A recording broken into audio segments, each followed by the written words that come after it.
رنگ برنگے مدھم بلبوں کی تیز اور چبھتی ہوئی روشنی اس زرد برق کمرے کے آئینے پر پڑ کر میری آنکھوں کو چندھیا رہی تھی، اور فضا میں رچی ہوئی سستے عطر اور پان کی کڑوی بو میرے حلق میں پھنس رہی تھی۔ زمان صاحب نے جیسے ہی میرے سر سے وہ بھاری ریشمی چادر کھینچی تو میرا پورا وجود اس عورت کے سامنے آیا ہو گیا، جو کاؤ تکیے سے ٹیک لگائے گوشت کے خریدار کی طرح مجھے گھور رہی تھی۔ خانم نے اپنی گدھ جیسی تیز اور کھردرے نقوش والی آنکھیں مجھ پر جما دی۔ اس کی نظروں میں وہ تپش تھی جو انسان کے لباس کے پار اس کی روح تک کو جھلسا کر رکھ دیتی ہے۔ وہ آہستہ آہستہ اپنی جگہ سے اٹھی اور اس کے پیروں میں بندھے ہوئے بھاری گھنگروؤں کی چھن چھن کی آواز اس خاموش کمرے میں میرے دل کی دھڑکنوں کے ساتھ گونجنے لگی، جیسے وہ میری معصومیت کے خاتمے کا کوئی اعلان ہو۔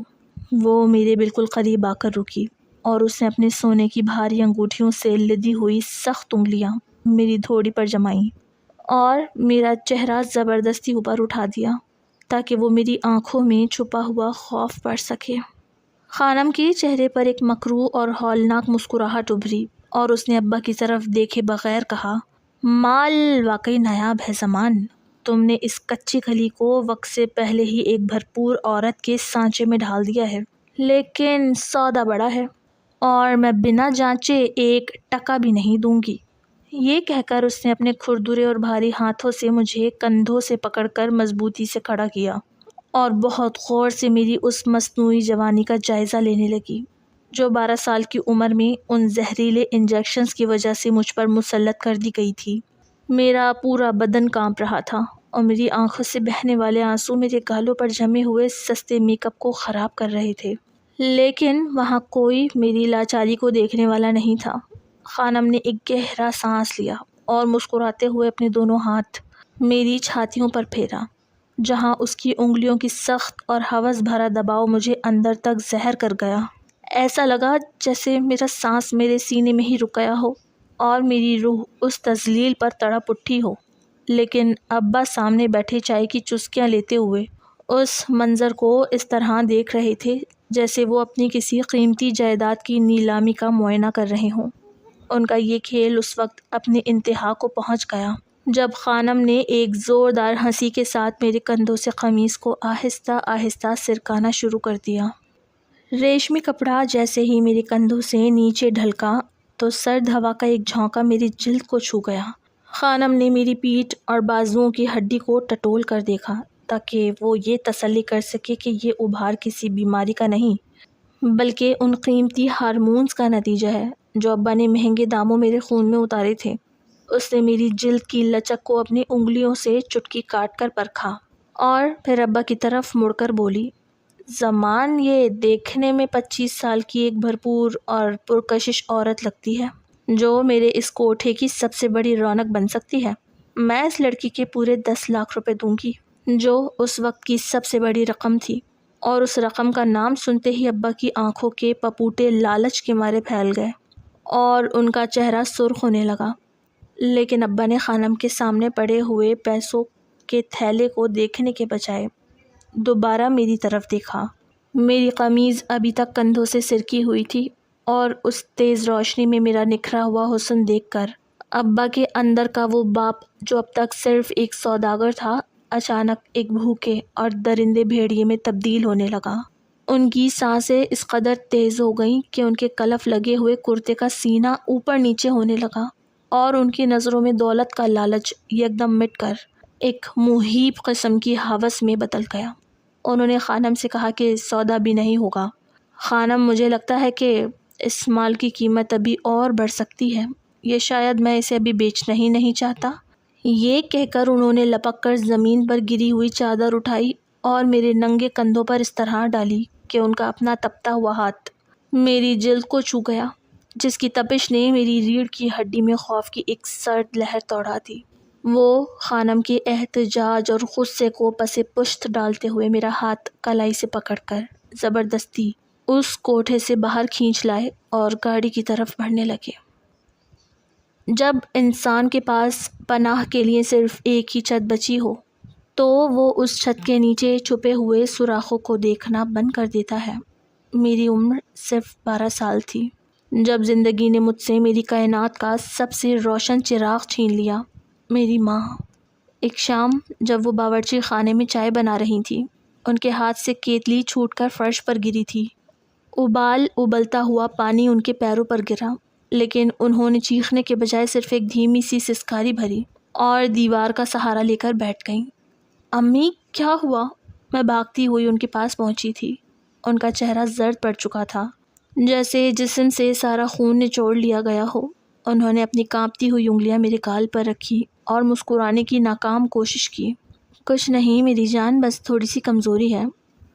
اسی شام زمان صاحب، جنہیں میں ابا کہنے پر مجبور تھی کیونکہ ماں نے 2 سال پہلے ان سے دوسری شادی کی تھی، گھر آئے۔ وہ محلے بھر میں اپنی شرافت اور نرم مزاجی کے لیے جانے جاتے تھے۔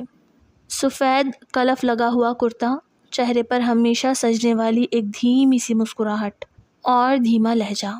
انہوں نے جب امی کی حالت دیکھی تو ان کے چہرے پر تشویش کی ایک ایسی لہر دوڑ گئی جو کسی بھی سچے ہمدرد کی ہو سکتی ہے۔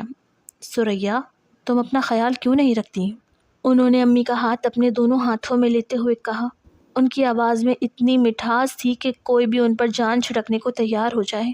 اگر تمہیں کچھ ہو گیا تو میرا اور اس معصوم نادیہ کا کیا ہوگا؟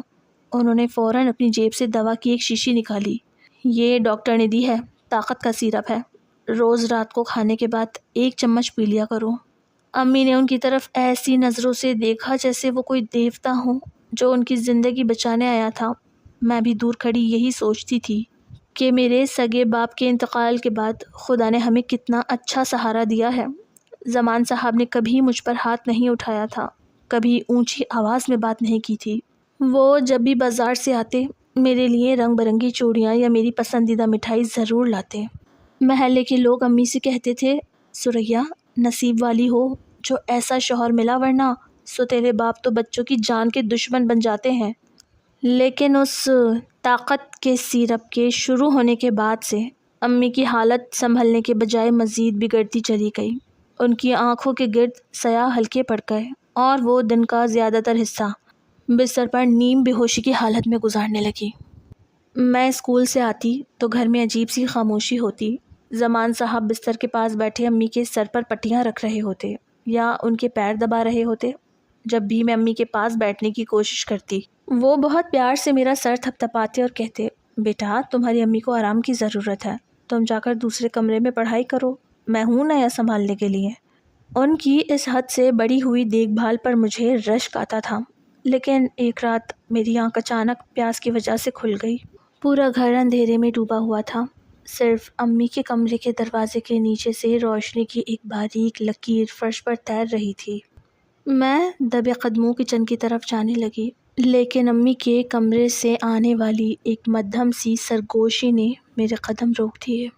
یہ دوا مجھے اندر سے ختم کر رہی ہے زمان۔ امی کی آواز اتنی کمزور تھی جیسے وہ آخری سانسیں لے رہی ہوں۔ ثریا، تم وہم کر رہی ہو، یہ تمہاری بیماری کا اثر ہے، دوا تو تمہیں سنبھالے ہوئے ہے، بس 1 گھونٹ اور پی لو۔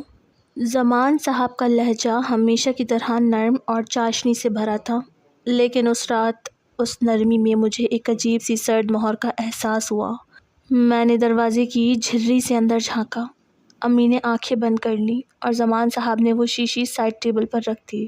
جب وہ مڑے تو ان کے چہرے پر وہ روایتی مسکراہٹ نہیں تھی، بلکہ ایک ایسا تاثر تھا جسے دیکھ کر میری ریڑھ کی ہڈی میں سنسناہٹ دوڑ گئی۔ وہ بالکل بے تاثر، سرد اور چٹان کی طرح سخت چہرہ تھا۔ میں ڈر کر فوراً اپنے کمرے میں بھاگ گئی اور بستر میں دبک گئی۔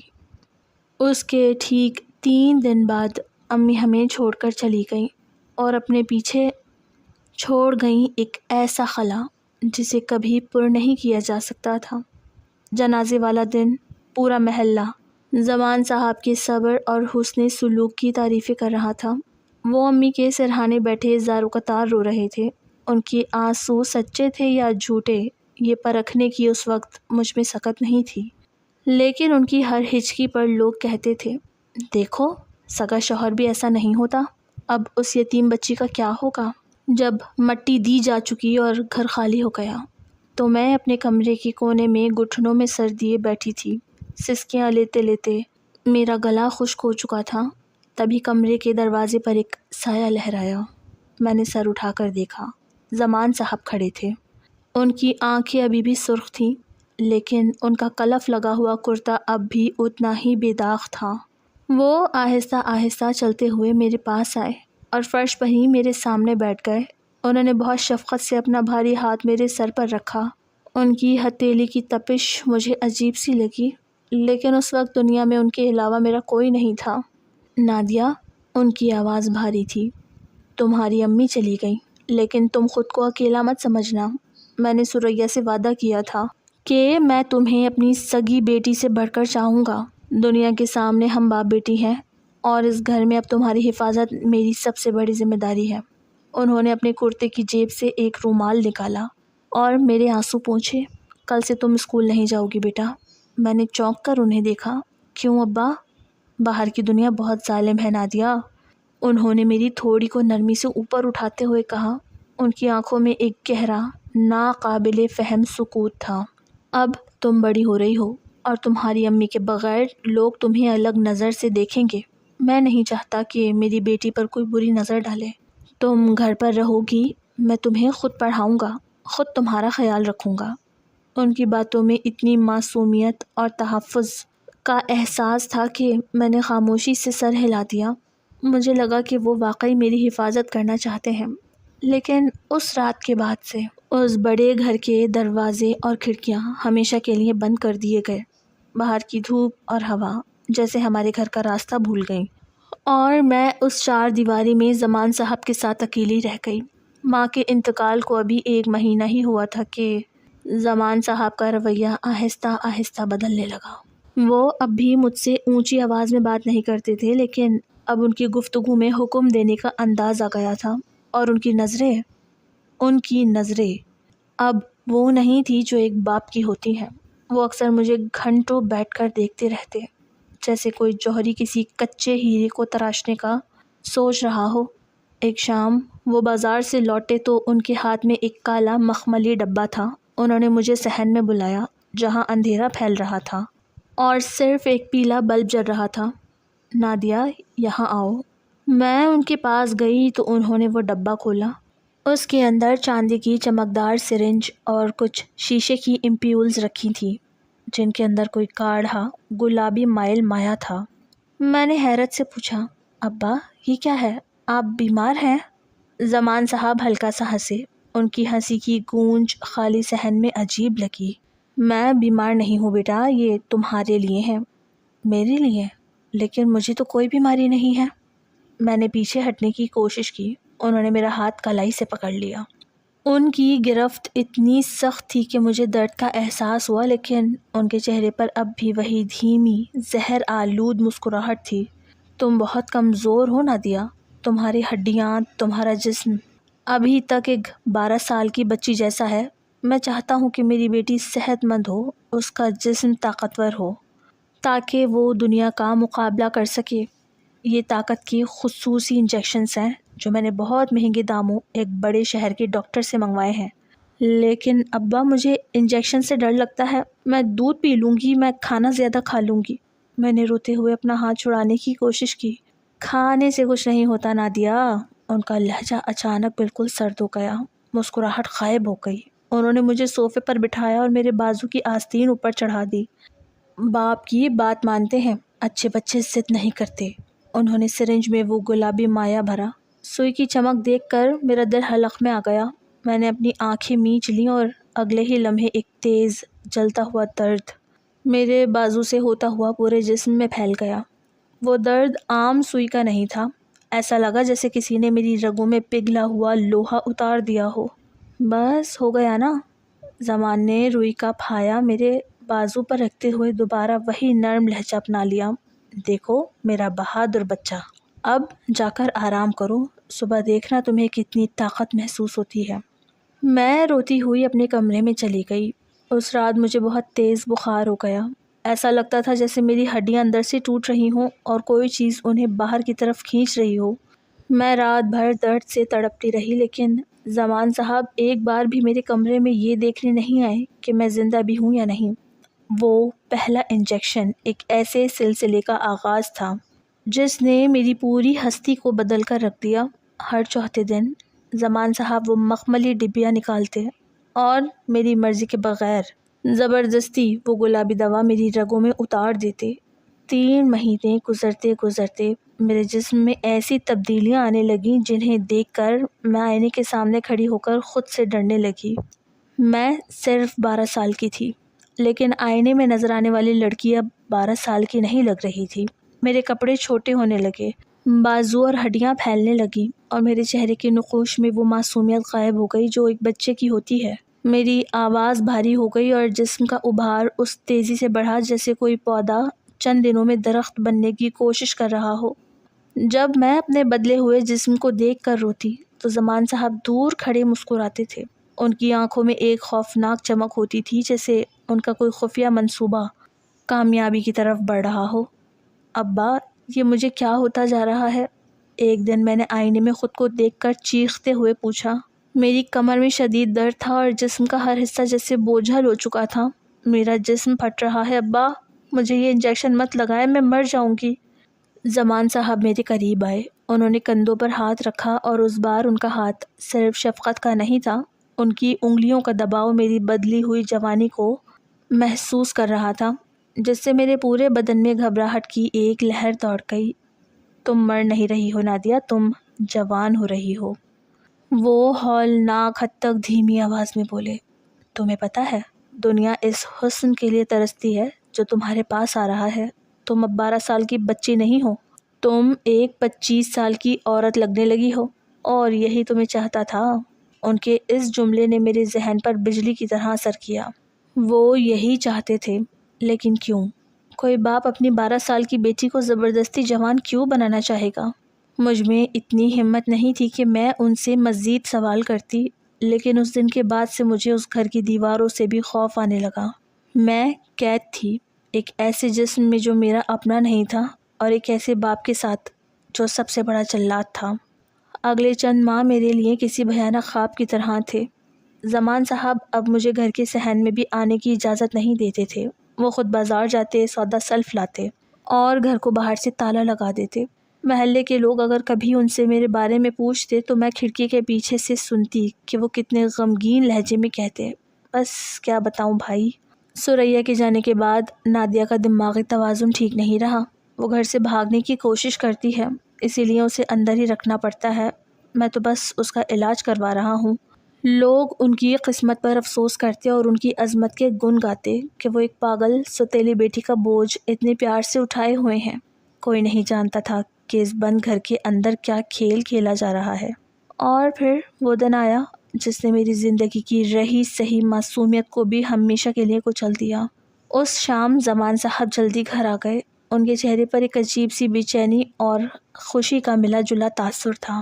انہوں نے مجھے اپنے کمرے میں بلایا اور بستر پر ایک بھاری ریشمی جوڑا رکھا۔ وہ جوڑا بہت شوخ رنگ کا تھا، ایسا کپڑا جو عام طور پر شادیاں یا خاص تقاریب میں پہنا جاتا ہے۔ اسے پہن لو نادیہ اور اپنے چہرے کو تھوڑا سجا لو، انہوں نے کہا۔ ہم کہیں جا رہے ہیں ابا؟ میں نے ڈرتے ڈرتے پوچھا۔ ہاں، ایک پرانے دوست کے گھر جانا ہے، وہ تمہاری حالت دیکھ کر تمہیں کچھ اچھی دوائیں تجویز کرے گا۔ ان کا لہجہ دوبارہ وہی چاشنی سے بھرپور ہو گیا، لیکن اب میں اس چاشنی کے پیچھے چھپے زہر کو پہچاننے لگی تھی۔ میں نے وہ ریشمی کپڑے پہنے۔ جب میں نے آئینے میں خود کو دیکھا تو مجھے یقین ہی نہیں آیا کہ یہ میں ہوں۔ 12 سال کی نادیہ اب مکمل طور پر ایک 25 سال کی بھرپور جوان عورت لگ رہی تھی، لیکن اس چہرے پر جوانی کی رونق نہیں بلکہ موت جیسی زردی اور خوف تھا۔ جب میں باہر آئی تو زمان صاحب نے مجھے سر سے پیر تک دیکھا۔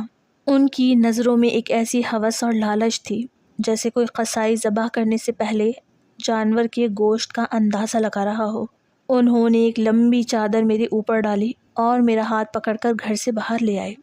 باہر اندھیرا ہو چکا تھا، گلیوں میں سناٹا تھا، اور وہ مجھے ایک ایسی گاڑی میں لے بیٹھے جو پہلے سے گلی کے موڑ پر کھڑی تھی۔ گاڑی کے شیشے کالے تھے جن کے پار کچھ نظر نہیں آتا تھا۔ گاڑی شہر کے ان حصوں سے گزرتی گئی جہاں میں نے زندگی میں کبھی قدم نہیں رکھا تھا۔ تنگ تاریک گلیاں جہاں کی ہوا میں ایک عجیب سی سڑاند اور سستے عطر کی بو رچی ہوئی تھی۔ آخرکار گاڑی ایک پرانی 2 منزلہ عمارت کے سامنے رکی، جس کی بالکونی پر رنگ برنگے مدھم بلب جل رہے تھے اور اندر سے گھنگروؤں کی دھیمی سی آواز آ رہی تھی۔ میرا دل زور زور سے دھڑکنے لگا۔ یہ کوئی ڈاکٹر کا گھر نہیں تھا۔ زمان صاحب نے میرا ہاتھ مضبوطی سے پکڑا اور مجھے سیڑھیوں کی طرف لے گئے۔ ہر قدم کے ساتھ میرا خوف بڑھتا جا رہا تھا۔ اوپر پہنچ کر انہوں نے ایک بھاری پردہ ہٹایا اور ہم ایک بڑے زرق برق کمرے میں داخل ہوئے، جہاں گاؤں تکیے لگے ہوئے تھے اور دیواروں پر بڑے بڑے آئینے آویزاں تھے۔ کمرے کے درمیان میں ایک 25 سالہ عورت بیٹھی تھی، جس کے چہرے پر میک اپ کی موٹی تہہ جمی ہوئی تھی اور اس کی آنکھیں گچ جیسی تیز تھیں۔ وہ اپنے ہاتھ میں پکڑا ہوا پان چبا رہی تھی اور اس کی انگلیوں میں سونے کی بڑی بڑی انگوٹھیاں چمک رہی تھیں۔ زمان صاحب نے اندر داخل ہوتے ہی اس عورت کے سامنے سر جھکایا۔ السلام علیکم خانم صاحبہ۔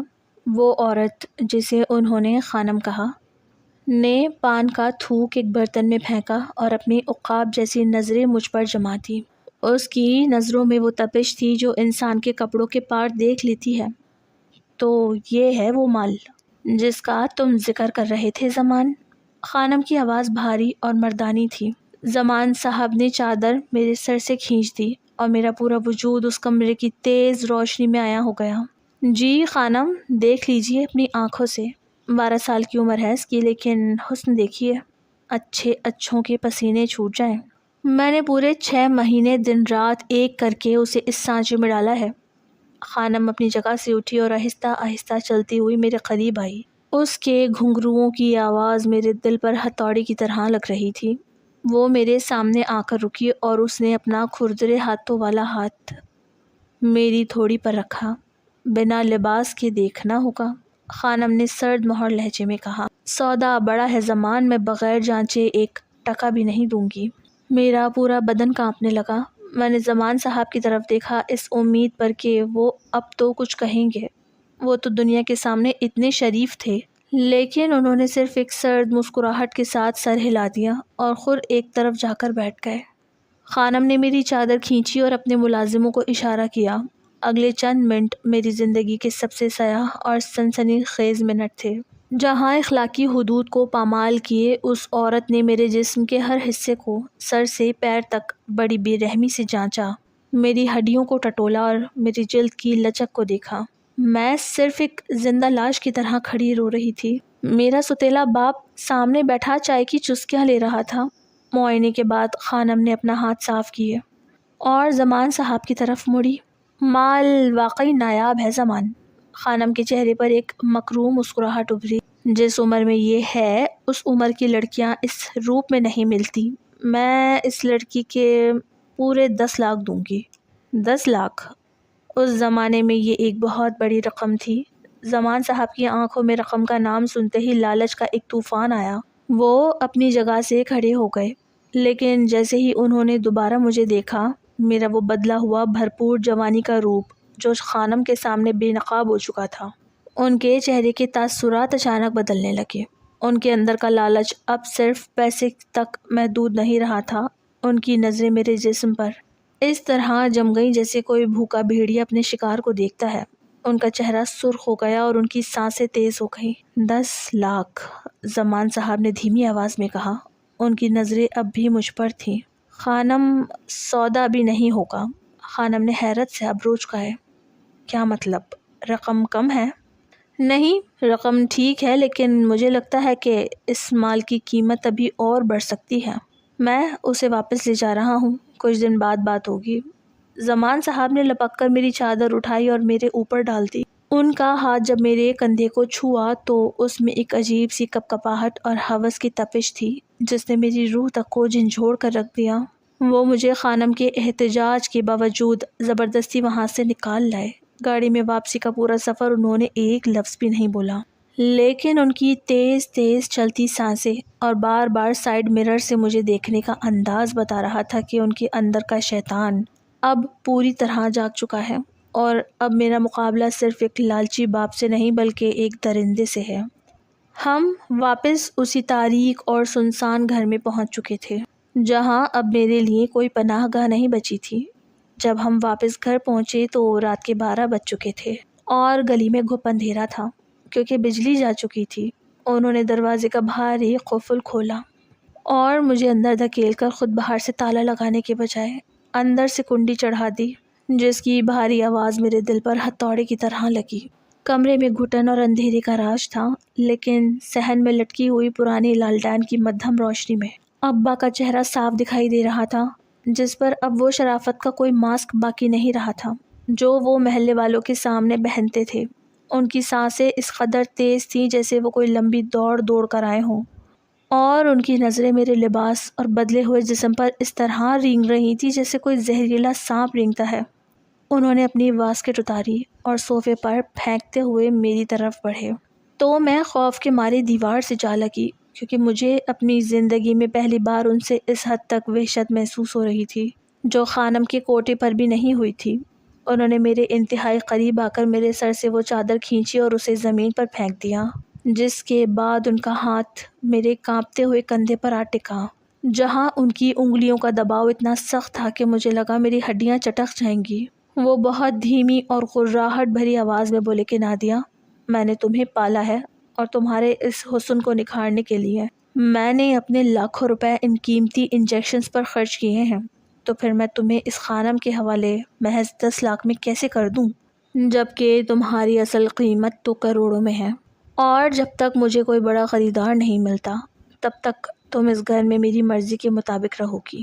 میں نے روتے ہوئے ان کے پاؤں پکڑنے کی کوشش کی اور کہا کہ ابا، خدا کے لیے مجھ پر رحم کرے، میں آپ کی بیٹی جیسی ہوں اور میری ماں کی روح کو تڑپائے مت۔ لیکن انہوں نے میری ایک نہ سنی اور میرا ہاتھ پکڑ کر مجھے گھسیٹتے ہوئے اس چھوٹے اسٹور روم کی طرف لے گئے جہاں پرانی اور ٹوٹی ہوئی چیزیں رکھی ہوئی تھیں۔ انہوں نے مجھے اندر دھکیل کر بھاری سے بھاری زنجیر چڑھا دی اور بولے کہ اب تم اسی اندھیرے میں رہو گی جب تک تمہارا دماغ ٹھیک نہیں ہو جاتا اور جب تک میں اگلا فیصلہ نہیں کر لیتا۔ میں اس گندے اور تاریک فرش پر گر کر زارو قطار رونے لگی جہاں چوہوں اور مٹی کی بو پھیلی ہوئی تھی، اور مجھے اپنی 12 سال کی معصومیت یاد آ رہی تھی جو اس 25 سال کے مصنوعی جسم کے بوجھ تلے کہیں دفن ہو چکی تھی۔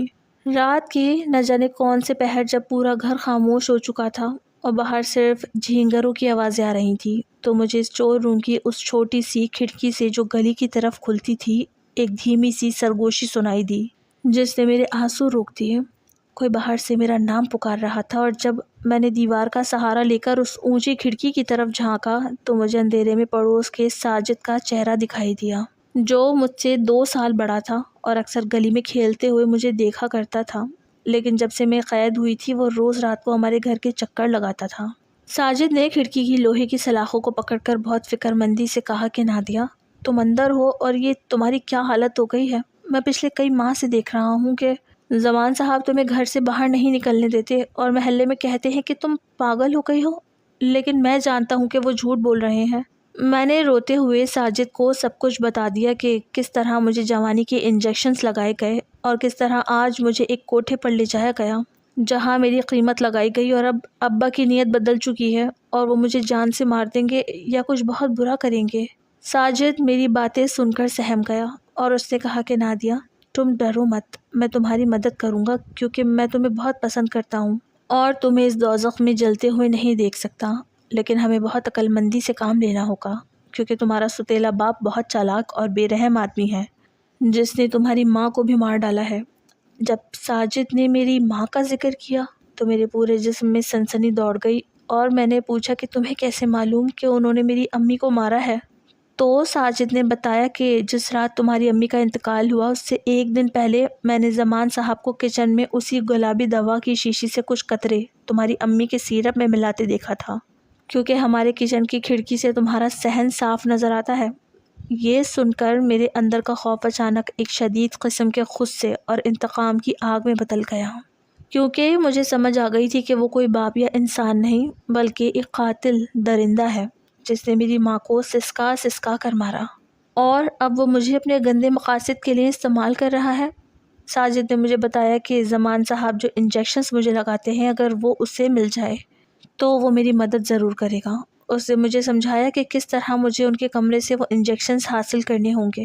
ساجد نے وعدہ کیا کہ وہ کل شہر جائے گا اور کسی بڑے فارمیسی والے سے معلوم کرے گا کہ یہ گلابی دوا اصل میں کیا ہے اور اس کا توڑ کیا ہو سکتا ہے۔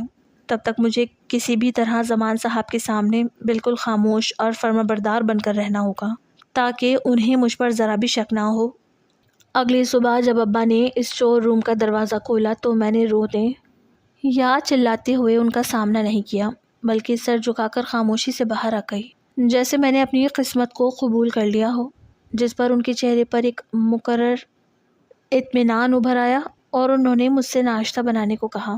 میں نے کچن میں جا کر چائے بنائی اور جب انہیں پیش کی تو انہوں نے چائے کا کپ لیتے ہوئے میرا ہاتھ چھوا اور بولے کہ دیکھو نادیہ، اگر تم اسی طرح سیدھی بن کر رہو گی تو میں تمہیں ملکہ بنا کر رکھوں گا، ورنہ اس گھر کا اندھیرا تمہارا مقدر رہے گا۔ میں نے اپنی گھبراہٹ کو چھپاتے ہوئے صرف سر ہلا دیا اور اپنے روزمرہ کے کاموں میں لگ گئی، لیکن میری نظریں مسلسل اس کے کمرے اور الماری کی طرف تھیں جہاں میری تباہی کا سامان چھپا ہوا تھا۔ زمان صاحب کسی کام سے باہر گئے تھے اور موقع دیکھتے ہی میں نے وہاں سے ایک انجیکشن چھپا لیا تھا اور پھر اسی رات میں نے وہ ساجد کے حوالے کر دیا تھا۔ 2 دن بعد رات کے وقت ساجد دوبارہ اسی کھڑکی پر آیا اور اس کے ہاتھ میں ایک چھوٹی سی شیشی اور سرنج تھی۔ اس نے مجھے بتایا کہ اس نے شہر کے ایک ڈاکٹر سے بات کی ہے اور پتہ چلا ہے کہ وہ گلابی دوا دراصل گھوڑوں اور جانوروں کے ہارمونز کا ایک ایسا خطرناک مایع ہے جو انسانی جسم کے خلیات کو بہت تیزی سے پھیلا دیتا ہے، لیکن اس کا مستقل استعمال انسان کے اندرونی اعضاء کو ناکارہ کر دیتا ہے۔ ساجد نے مجھے ایک دوسری دوا کی شیشی دی جس میں بالکل صاف پانی جیسی اینٹی بائیوٹک مایع تھا اور کہا کہ جب زمان صاحب سو رہے ہوں یا کسی کام سے باہر نکلے تو تم ان کی الماری سے وہ اصل انجیکشنز نکال کر ان کی جگہ یہ بے ضرر پانی بھر دینا تاکہ جب وہ تمہیں اگلا انجیکشن لگائیں تو تمہارے جسم میں کوئی نیا زہر داخل نہ ہو۔ میں نے وہ شیشی اپنے دوپٹے میں چھپا لی اور اس رات کا انتظار کرنے لگی جب ابا گہری نیند سو جائیں، کیونکہ وہ روز رات کو دودھ پی کر سوتے تھے اور میں نے اس بار ان کے دودھ میں امی کی بچی ہوئی نیند کی گولیوں کا 1 چمچ ملا دیا تھا جو مجھے کچن کی اوپری دراز سے ملی تھی۔ رات کے 2 بجے جب ان کے کمرے سے بھاری خراٹوں کی آوازیں آنے لگی تو میرے ہاتھ پیر خوف سے کانپ رہے تھے، لیکن ماں کے خون کا بدلہ اور اپنی بقا کی جنگ نے مجھے حوصلہ دیا اور میں دبے قدموں ان کے تاریک کمرے میں داخل ہو گئی۔ میں نے بہت احتیاط سے ان کے سرہانے کے نیچے ہاتھ ڈالا جہاں ان کا بھاری سر رکھا ہوا تھا اور چابیوں کا گچھا نکال لیا، جس کی ہلکی سی جھنکار پر میری سانسیں رک گئیں، لیکن وہ نیند کی گولی کے اثر کی وجہ سے نہیں جاگے۔ میں نے الماری کھولی اور وہ مخملی ڈبہ نکال کر اس کے اندر موجود تمام گلابی ایمپیولز کو ساجد کی دی ہوئی پانی والی شیشیوں سے بدل دیا اور اصل زہر کو اپنے پاس چھپا کر چابی دوبارہ اسی جگہ رکھ دی اور اپنے کمرے میں آ کر چادر اوڑھ کر لیٹ گئی، جبکہ میرا دل اس قدر تیز دھڑک رہا تھا جیسے سینے سے باہر آ جائے گا۔ اگلے دن ابا نے ہمیشہ کی طرح مجھے صحن میں بلایا اور وہ ڈبہ کھول کر سرنج تیار کرنے لگے، تو میرا پورا وجود کانپ رہا تھا کہ کہیں انہیں یہ معلوم نہ ہو جائے کہ دوا بدل چکی ہے، لیکن چونکہ مایا کا رنگ اور شیشی بالکل ویسی ہی تھی اسی لیے انہوں نے بنا شک کیے وہ سوئی میرے بازو میں چبھو دی۔ اس بار مجھے وہ پگھلے ہوئے لوہے جیسا درد نہیں ہوا بلکہ صرف پانی کی ٹھنڈک محسوس ہوئی، جس سے مجھے یقین ہو گیا کہ ساجد کا پلان کامیاب رہا ہے اور اب میں اس زہر سے محفوظ ہو چکی ہوں۔ لیکن کھیل کا اصل حصہ ابھی باقی تھا، کیونکہ ابا کا عبرت ناک انجام ابھی ہونا تھا۔ اس واقعے کے 1 ہفتے بعد خدا کا ایسا کرنا ہوا کہ ابا کسی کام سے موٹر سائیکل پر شہر جا رہے تھے کہ سامنے سے آتے ہوئے تیز رفتار ٹرک نے انہیں کچل دیا اور وہ شدید زخمی حالت میں اسپتال پہنچائے گئے، جہاں سے محلے کے لوگ انہیں گھر لے آئے کیونکہ ان کی ٹانگیں اور ریڑھ کی ہڈی بری طرح ٹوٹ چکی تھی اور ڈاکٹروں نے جواب دے دیا تھا کہ یہ اب کبھی اپنے پیروں پر کھڑے نہیں ہو سکیں گے۔ جب انہیں گھر کے بستر پر لٹایا گیا تو وہ درد سے کرا رہے تھے اور ان کا وہ سارا غرور اور طاقت مٹی میں مل چکی تھی، کیونکہ اب وہ ہلنے جلنے سے بھی قاصر تھے اور پورے محلے میں کوئی ایسا نہیں تھا جو ان کی دیکھ بھال کرتا سوائے میرے، کیونکہ دنیا کی نظر میں ان کی فرما بردار بیٹی تھی۔ ساجد نے مجھے اسپتال کے نسخے کے ساتھ ایک اور خاص اعصابی مفلوج کرنے والی دوا لا کر دی اور کہا کہ نادیہ اب وقت آ گیا ہے کہ مکافات عمل کا قانون اپنا راستہ خود بنائے اور یہ ظالم اپنے کیے کا پھل بھگتے۔ میں نے ابا کی درد کی دواؤں اور انجیکشنز کی جگہ وہ اعصابی دوا ملانا شروع کر دی جو آہستہ آہستہ ان کے جسم کے بچے کچے حصوں کو بھی ہمیشہ کے لیے سن کر رہی تھی۔ اور وہ بستر پر پڑے صرف اپنی آنکھیں گھما سکتے تھے، جبکہ ان کی زبان بھی مفلوج ہونا شروع ہو گئی تھی۔ ایک شام جب باہر تیز بارش ہو رہی تھی اور گھر میں ہمارے علاوہ کوئی نہیں تھا، میں ان کے سرہانے جا کر کھڑی ہو گئی، اور میری نظروں میں اب وہ 12 سال کی ڈری ہوئی نادیہ نہیں تھی، بلکہ ایک ایسی عورت تھی جس نے اپنے قاتل کو شکست دے دی تھی۔ اور میں نے وہ اصل گلابی انجیکشنز کی شیشی ان کے سامنے رکھ دی جو میں نے الماری سے چوری کی تھی۔ انہوں نے جب اس شیشی کو دیکھا تو ان کی آنکھوں میں خوف کے مارے آنسو آ گئے، اور وہ کچھ بولنے کی کوشش کر رہے تھے، لیکن ان کے منہ سے صرف تھوک اور گڑگڑاہٹ نکل رہی تھی، جس پر میں نے ان کے قریب جھک کر بہت سرد لہجے میں کہا کہ ابا، پہچانے، یہ وہی جوانی کے انجیکشنز ہیں جو آپ مجھے لگاتے تھے، اور اب آپ کے اس مفلوج جسم کو اس طاقت کی بہت ضرورت ہے۔ میں نے وہ سرنج بھری اور ان کے سامنے لہرائی تو ان کا پورا وجود خوف سے تھر تھر کانپنے لگا، لیکن وہ بستر پر ایک انچ بھی ہلنے کے قابل نہیں تھے، اور وہ اسی بستر کی قید میں اپنے انجام کو پہنچنے والے تھے جہاں انہوں نے میری ماں کی زندگی کا چراغ گل کیا تھا۔ بارش کی آواز صحن کے کچے فرش پر پتھروں کی طرح پڑ رہی تھی، اور اس پرانے فقل زدہ مکان کے اندر کا ماحول اس قدر بوجھل ہو چکا تھا جیسے یہاں سانس لینے کے لیے ہوا بھی کم پڑ گئی ہو۔ بستر پر پڑے زمان صاحب کی آنکھیں خوف اور بے بسی کے مارے ابلنے لگی تھی، کیونکہ ان کے سامنے وہی 12 سال کی معصوم نادیہ کھڑی تھی جس کے جسم کو انہوں نے ہوس اور لالچ کے سانچے میں ڈالا تھا، لیکن اب اس 25 سال کے مصنوعی وجود کے اندر ایک ایسی روح جاگ چکی تھی جو اپنے ساتھ ہونے والے ایک ایک ظلم کا حساب مانگ رہی تھی۔ میں نے اپنے ہاتھ میں پکڑی ہوئی اس چمکدار سرنج کو لالٹین کی پیلی روشنی کے سامنے کیا تو اس کے اندر موجود گلابی مایا زہر کی طرح چمکا۔ یہ وہی جانوروں کے ہارمونز کا اوور ڈوز تھا جو انہوں نے میری رگوں میں اتارا تھا، اور اب یہی دوا ان کے بستر مرگ کا سامان بننے جا رہی تھی۔ وہ اپنی ٹوٹی ہوئی ریڑھ کی ہڈی اور مفلوج ٹانگوں کی وجہ سے بستر سے ایک انچ بھی ہلنے کے قابل نہیں تھے، صرف ان کی گردن کی رگیں تنی ہوئی تھی، اور ان کے منہ سے ایک دھیمی سی گڑگڑاہٹ نکل رہی تھی جیسے وہ مجھ سے زندگی کی بھیک مانگ رہے ہوں۔ لیکن میرے دل میں اب رحم کا کوئی قطرہ بھی باقی نہیں بچا تھا، کیونکہ مجھے کچن کی وہ کھڑکی اور ماں کی وہ آخری سسکیاں یاد آ رہی تھی جو اس درندے کی دی ہوئی دوا کی وجہ سے ہمیشہ کے لیے خاموش ہو گئی تھی۔ میں نے ساجد کی دی ہوئی اعصابی دوا کا آخری قطرہ اس سرنج میں ملا دیا تاکہ ان کا بچا کچا وجود بھی ہمیشہ کے لیے اس بستر کا قید خانہ بن جائے، اور وہ دنیا کے سامنے ایک ایسی عبرت کی مہر بن جائے جسے دیکھ کر روح کانپ اٹھے۔ کمرے کا دروازہ آہستہ سے کھلا اور ساجد اندر داخل ہوا۔ اس کے کپڑے بارش کے پانی سے پوری طرح بھیگے ہوئے تھے، اور ان کے چہرے پر خوف سے زیادہ ایک عزم تھا جو اس نے مجھ سے کیا تھا۔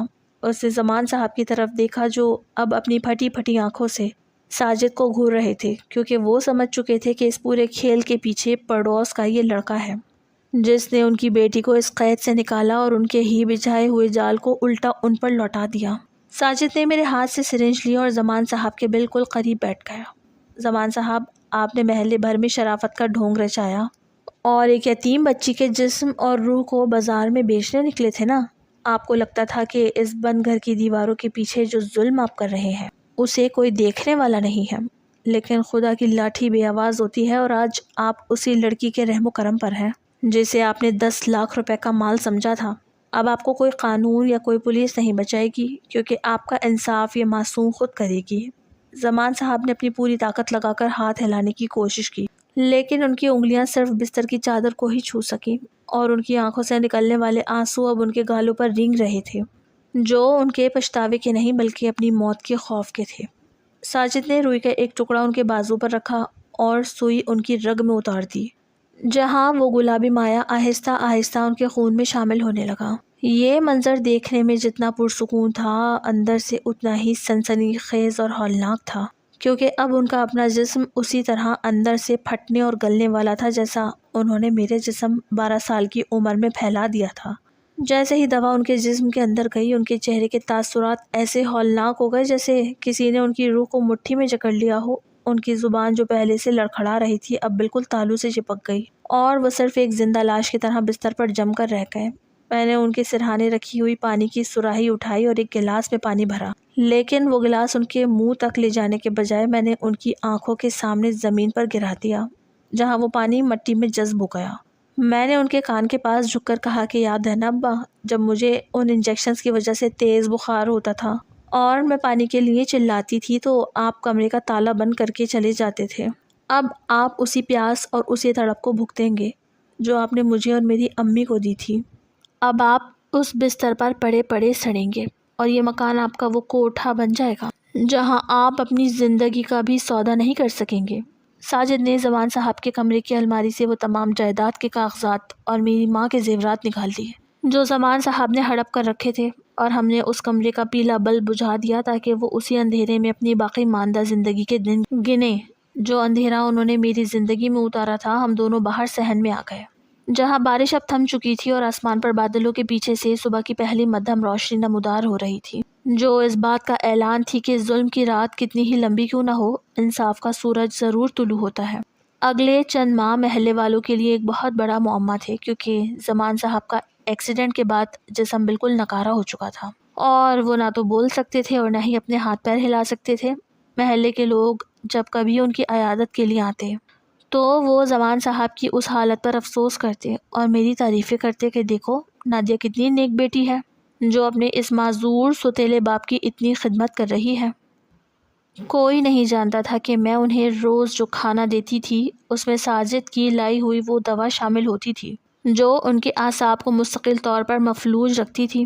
وہ جب بھی کسی محلے دار کو دیکھتے تو ان کی آنکھیں مدد کے لیے چمکتی اور وہ کچھ کہنے کے لیے تڑپتے، لیکن ان کے منہ سے صرف جھاگ نکلتی جسے میں بہت پیار سے رومال سے صاف کر دیتی، اور لوگ کہتے کہ سبحان اللہ، ایسی بیٹی تو سگی بھی نہیں ہوتی۔ زمان صاحب کے اندر کا فرعون اب پوری طرح خاک میں مل چکا تھا اور وہ اپنے ہی جسم کے قید خانے میں ایک ایسے قیدی بن چکے تھے جس کی کوئی ضمانت نہیں تھی۔